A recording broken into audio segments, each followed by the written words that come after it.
Welcome to Sports Zone 247, your ultimate source for all things football. Stay up to date with the latest football news.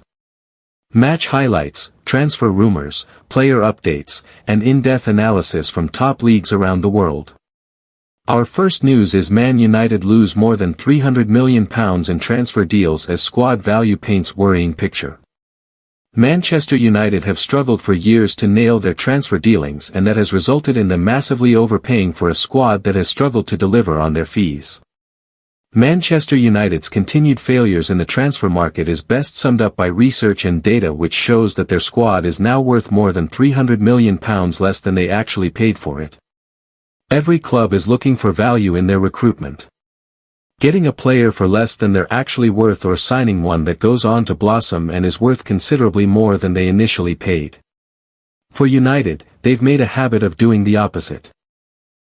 Gary Neville previously declared Old Trafford a graveyard for players and managers, and the figures back up that statement.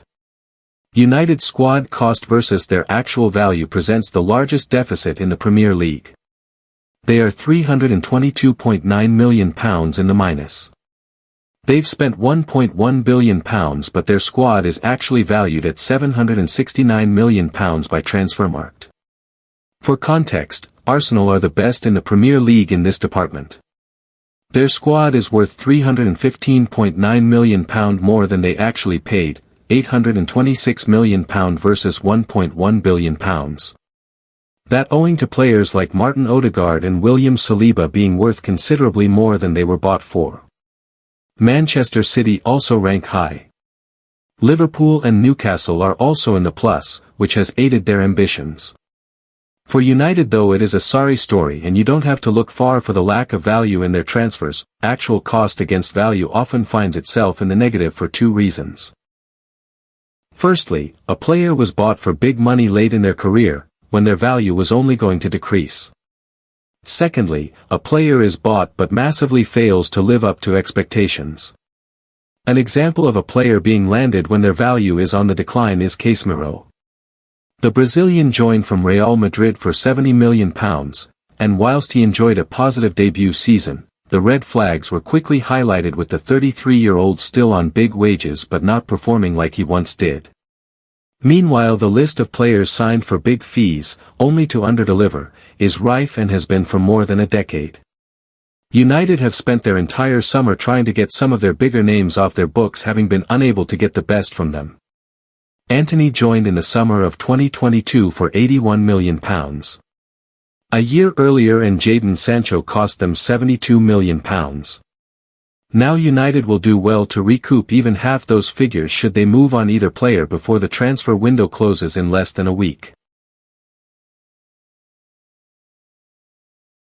Our last news is Liverpool's approach to Plan B in final week of window if Marc Guehi transfer collapses. As Liverpool continue to ponder a late deal for Crystal Palace defender Marc Guehi, Arne Slot's attitude towards other options in the transfer window has emerged. Liverpool will not actively pursue any other central defenders this summer if they are unable to sign Crystal Palace star Marc Guehi. The England international has been on their transfer radar for the majority of the transfer window. Arne Slot's side have bolstered their forward options, having signed Hugo Ekitike, Florian Wirtz, and are still hunting Alexander Isak, while also adding fullbacks Jeremy Frimpong and Milos Kerkez. But ex-Chelsea defender Guehi remains of interest to the Reds, as he has less than a year left on his deal at Palace, meaning he is available below his true market value. He will also be available on a free transfer next summer as things stand, although Liverpool may not wish to wait that long. Guehi's contract situation, however, has not stopped the South Londoners from demanding around £40 million for the 25-year-old.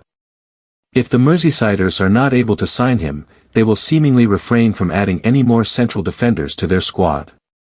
According to The Athletic, Liverpool do not have a Plan B option in place if they fail to bring Guehi to Anfield. This is not unusual for the Merseysiders, who have a tendency to not sign anybody else if they do not get their main man.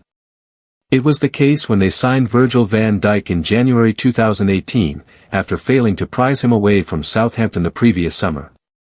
It appears to be a similar situation with Guehi. The Liverpool board has identified this summer as being the perfect market opportunity to sign the England defender, with his contract situation giving Liverpool leverage to barter down Palace, who rejected a bid north of £70 million from Newcastle last summer, according to Chronicle Live.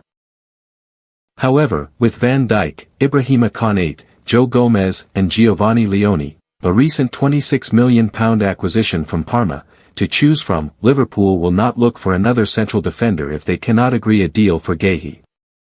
This is the Reds' position, despite Gomez's track record of injuries and the uncertain future of Konate, whose contract at Anfield expires next summer.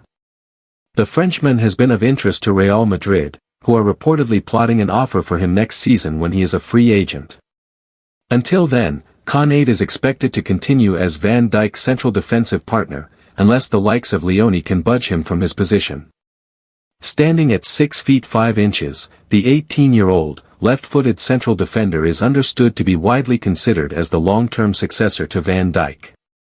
If you love football, transfer updates, league news, and all things soccer, don't forget to subscribe to our channel. Let's stay connected and keep up with the latest from the world of football together.